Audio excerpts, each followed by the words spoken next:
As well as the string column types that we looked at in the last movie, MySQL also has some numeric column types for storing numeric data. We're going to use the same database that we created earlier on in this chapter. And let's create a sample table.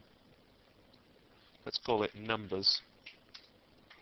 And we're going to use this to show the first numeric column type, which is called integer.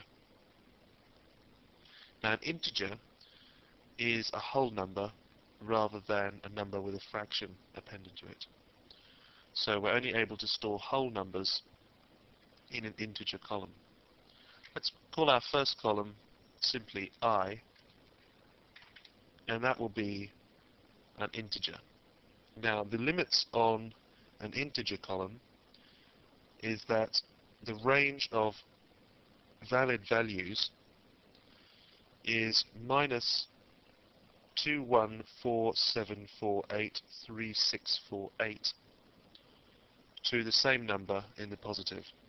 So quite a broad range of possible values there. So let's create one integer column there, and integer comes in a number of different sizes.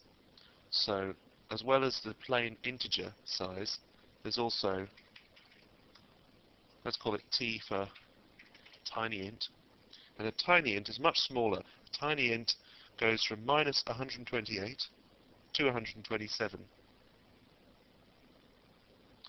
Then there's small int, which is a slightly larger range than tiny int, minus 32,768 to 32,767. And then there's medium int, which occupies a space between small int and int. And finally, there's big int, which is absolutely enormous for if you want to store very large numbers. We're just going to stick with tiny int for now. There's one more thing you should know about these different sizes of the integer column type, is that if you include the unsigned keyword afterwards, then the range changes. So a tiny int, instead of having a range of minus 128 to 127, unsigned, it has a range of 0 to 255. So what the unsigned means is that you're not allowed to include negative figures if the unsigned value has been specified. So essentially, the unsigned ranges of integer types allow for numbers that are twice as big as the upper limit of a signed range, but they don't allow for negative numbers. So just let's have a tiny int that is signed. In other words, we don't specify unsigned. And now we're going to have another column. We're going to call this one Z. It's going to be another integer. We're going to specify another property called zero fill. Zero fill will fill up our column, any space that's left in front of the number that we put into the column, it will fill with zeros. I'm also going to have one called n, a column called n, and that's going to be another integer, and in this one we're going to specify not null. I mentioned null values a little bit earlier on in this chapter, but now we're going to see what that actually does. If we create that table and then try inserting some values into it. So we're going to use the insert statement.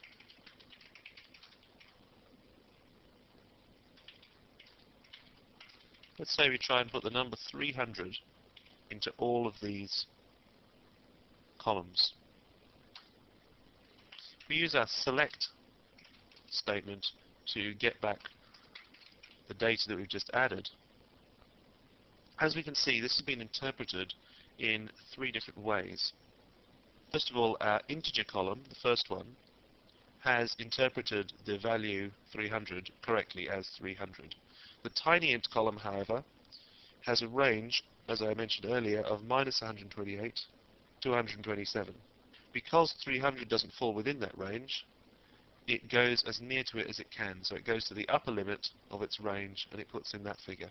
The column in which we specified zero fill has added a whole load of zeros to the beginning of that number to fill up the default width of the column. The final column, in this case, acts just the same as the first to correctly interpret the number 300. Now, in order to see what the not null column does, we're going to have to specify an insert statement without inserting into all the columns. If we simply do that by saying insert into numbers values 20, say if we just wanted to fill in the first one and leave the rest blank, MySQL will give us an error. What we need to do is to use a slightly different syntax for the insert statement, where we specify in brackets after the table name the particular column or columns in which we want to enter some data. So in this case we just want to enter into one column, T. Let's use I because that's the first one. And we're going to put the value 20 into that column. This time the query works. When we take a look at the contents of our table, in the new record, the lowest one, we'll see that the number 20 was added into the first column, and then capital NULL has been put in the second two. Now this is what happens generally when we specify insert statement without mentioning one or more of the columns. So a null value is shown where no value has been placed into the column. On the last column, however, because we specified not null, it automatically fills in a 0. Now the difference between 0 and null may not be immediately obvious, and I won't go into it in this movie, but it does make quite a difference. Essentially, a null value is a value that hasn't been assigned anything, whereas a 0, although it may not seem much of a value, is still some kind of value. For instance, if you run a search for zeros, you won't find nulls in your database. They're not equivalent. In terms of string columns, you specifying not null on a column type will fill that column with an empty string rather than a null value. We'll look at the significance of this later, as I said. So that's it for integers. Integers, very simple type of data, doesn't allow fractions. Let's create another table now, and let's call this table maths. And this table is going to have two columns. And the purpose of this table is to introduce two more column types. First one, let's call it column F, is going to be of type float. And what a float column type is a floating number, floating point number. Floating point number allows us to use fractions and a certain method of notation that you may be familiar with from mathematics that allows us to store very large numbers. However, certain accuracy is lost using the floating point data type. We can also specify double, and this is twice as precise. In other words, twice as many actual digits are stored when the number is converted to a floating point number, if it becomes sufficiently large. This may not make a terrible amount of sense. So let's look at an example if we insert into the maths tables values, let's take very simple values, then it will effectively act as if these two floating point column types were integers. It won't look any different. The numbers have been added just the same way as they had been were they integers. However, if we insert 1.23,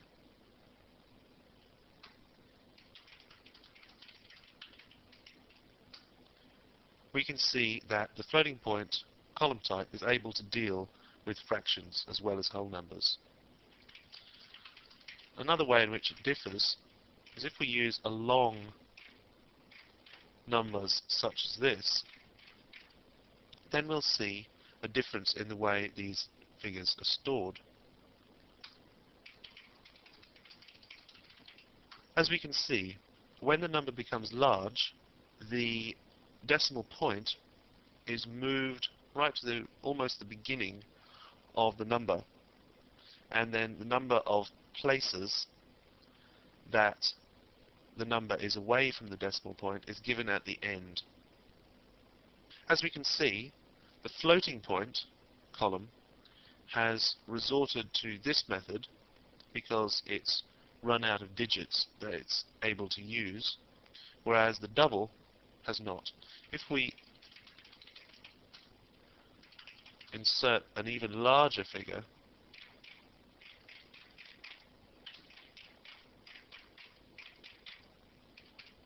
into our maths table,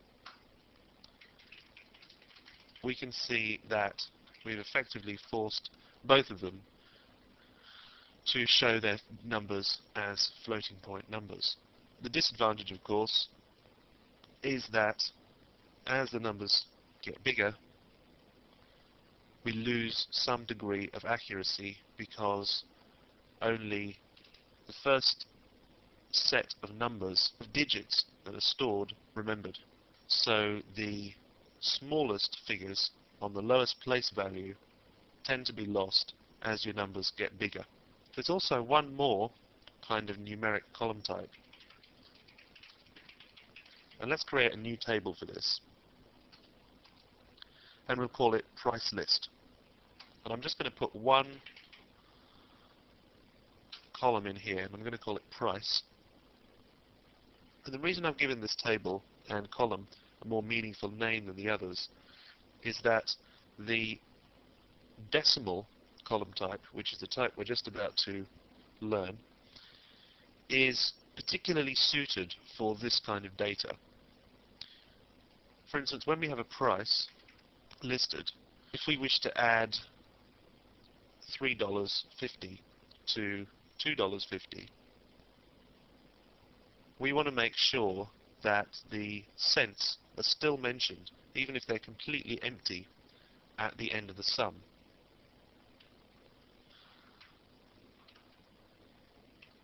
How we can do this is to specify after the decimal column type, in brackets, first of all, a number that represents the total number of digits we want to be able to store in the column, and then we have a comma, and then the number of decimal places that we want to have after the decimal point.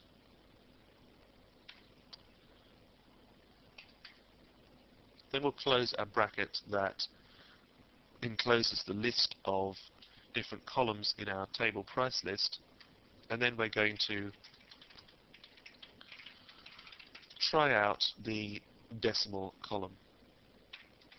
So if we just insert the value 3,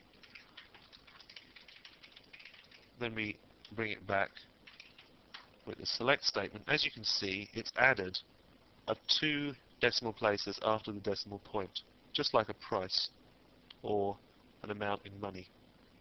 There are other uses for the decimal column type, but this is probably the most common. You can also allow for, if we have a number that is too precise, a fraction that is divided too small away, as we can see, it's rounded it up. and it's included it as a standard 2 decimal place price. These are the numeric column types for MySQL. There are also 3 more column types: date, enum, and set. We're going to deal with those in a later chapter, because in this chapter I want to get you to grips with the very basics of SQL. And so in our next movie, we're going to look at some more SQL commands to manipulate your data.